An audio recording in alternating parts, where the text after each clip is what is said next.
No, it's more than that. Hindi naman kasi siya ganong klaseng babae, pero ewan ko paano nangyari yun. Kapatid, tigilan mo na nakakaisip mo na, Papa Jack, hindi siya ganong klaseng babae. Eh, nakapagtutay mo ng harap-harapan, ano siya? Isa pa yan, kapatid, hindi ko sinasabing masama siyang tao, ha? Pero nilagay mo sa utak mo na sobrang bait niya. Hindi mo matanggap na yung imahe sa utak mo kung sino siya, iba, hindi swak at hindi sakto sa iyo. Yun nga po. Yun na nga rin siguro yung problema ko masyado. Alam natin kasi, Marvin, na humingi man siya ng tawad, meron siyang inilihim sa'yo. Ramdam mo yan. Yun na nga po. Harap-harapan na. Marvin! Po. Ganun pa man, kung humingi siya ng tawad, pinili niyang wag sabihin sa'yo, baka masaktan ka lang. May kanya-kanya tayong di ba? May kanya-kanya tayong dahilan sa buhay, tama? Tama po. Huwag kang mahiya. Do not feel bad. Di ba? Kung nagpatawad ka at kung naging tangakawan sa panatan, do not feel bad. Alam mo kung bakit? Bakit po? Imbis na ikahiya mo, be proud, kapatid. Bibihira sa ating ngayon na may ganyan damdamin. Hindi pagiging martir yan. Hindi pagiging tanga yan, kapatid. Hindi nga po. Yan yung sinumpaan natin, di ba? Na umpisa pala ng relasyon, I will love you forever. Di ba? May mga ganyan kayong text sa bawat isa? Tama, mali? Opo, meron. Di ba, mahal kita kahit anong mangyari? Di ba may mga ganyan kayong lambingan? Meron po, Papa Jack. Ito na yun, Marvin. Ito na yung manifestation, di ba? Kahit anong mangyari at may nangyari na. She asked for forgiveness.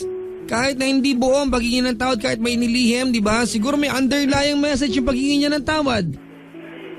Pero sinabi mo sa kanya, di ba?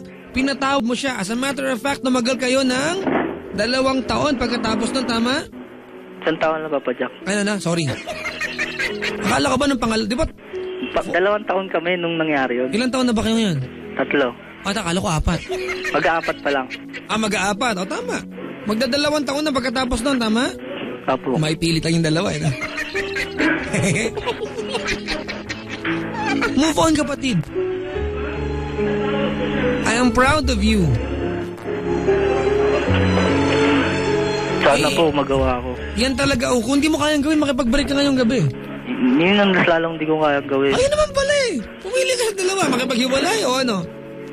Kalimutan na lang ang lahat. Diba? Marvin! Po. Alam mo ba't ganyan nararamdaman mo? Bakit po? Pride yan kasi lalaki tayo, di ba? Yun na nga po. Pinalaki na sa kultura, mga kaibigan, na hindi pwedeng apakan ng pride ng lalaki. Tama? Tama po. Oo. Pero kapatid, pag nakapusta at nakataya ay taong minamahal natin, di ba? Itatapon yung pride. Itapon mo na yung pride mo kasi mawalan ka na minamahal. Pride lang yan. Ang pride pwedeng ipunin sa ibang paraan. Ang taong mahal natin, it comes once in a lifetime. Eh kung siya yan, paano? Kailangan nga talaga. Oo, Papa Jack. Ganun na lang.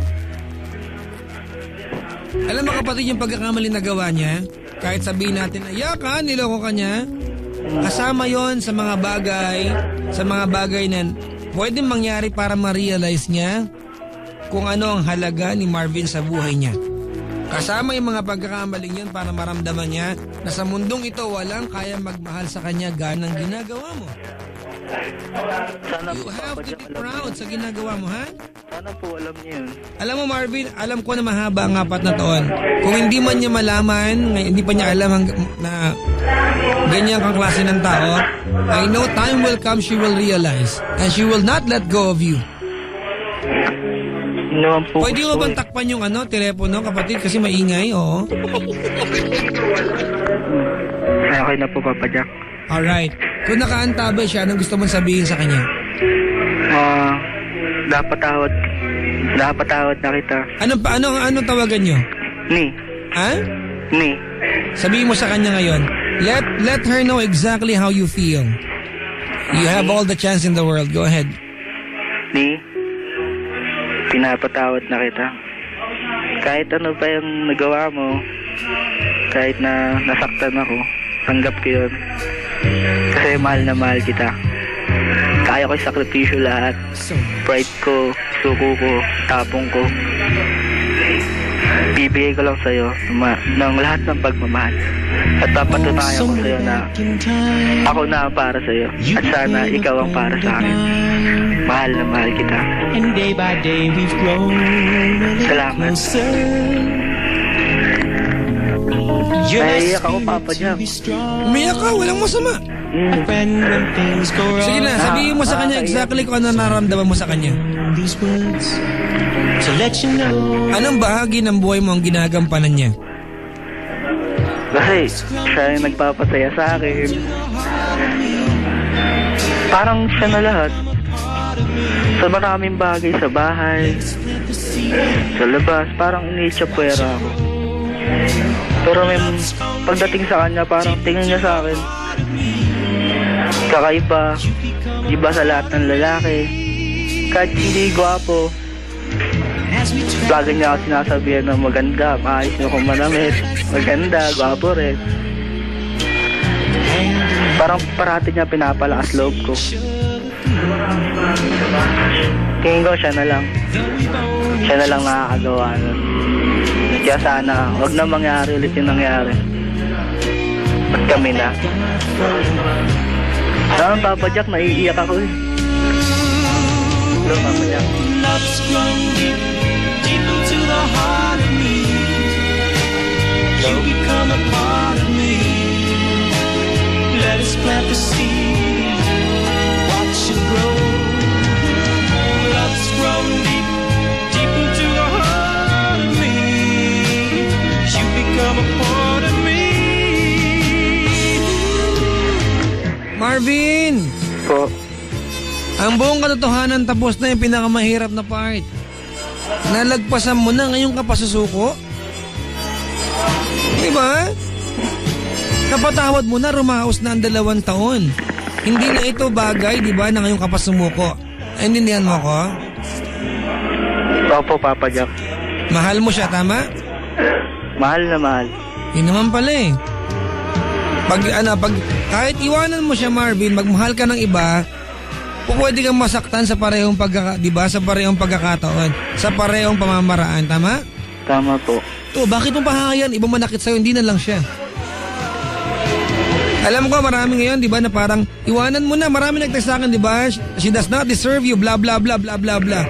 Nairaos nyo na to. Sino ba yung ibang tao para pumigil? Eh kung yung tuksungan na labanan. Natigilan, tama? Tama po, Papa Jack. Di ba, kapatid, you've struggled, di ba, all the way. You've fought all the way para maging almost 4 years yan. This is not the proper time to give up.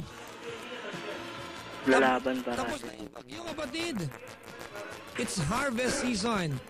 You might as well enjoy the fruit of your sacrifices. Siguro nga, Papa Jack, tapos na yun. No? Hindi mo makikita yung full potential na relasyon nyo kung nakabaon ka sa nakaraan.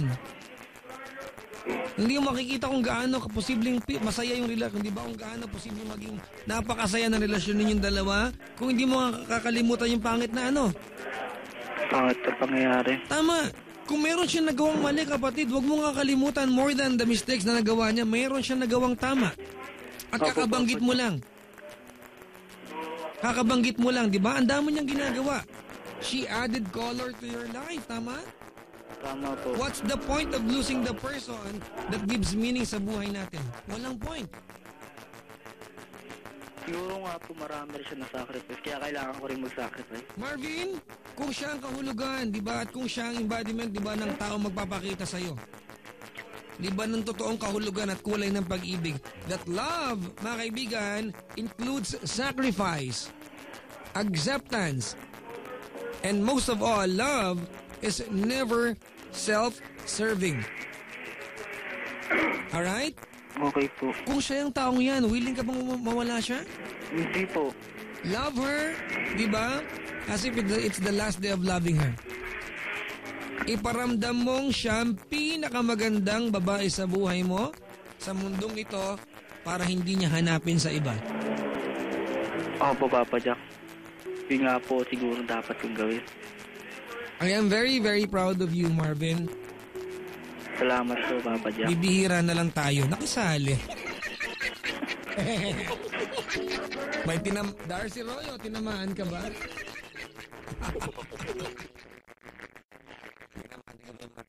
Yan sa may Baclaran.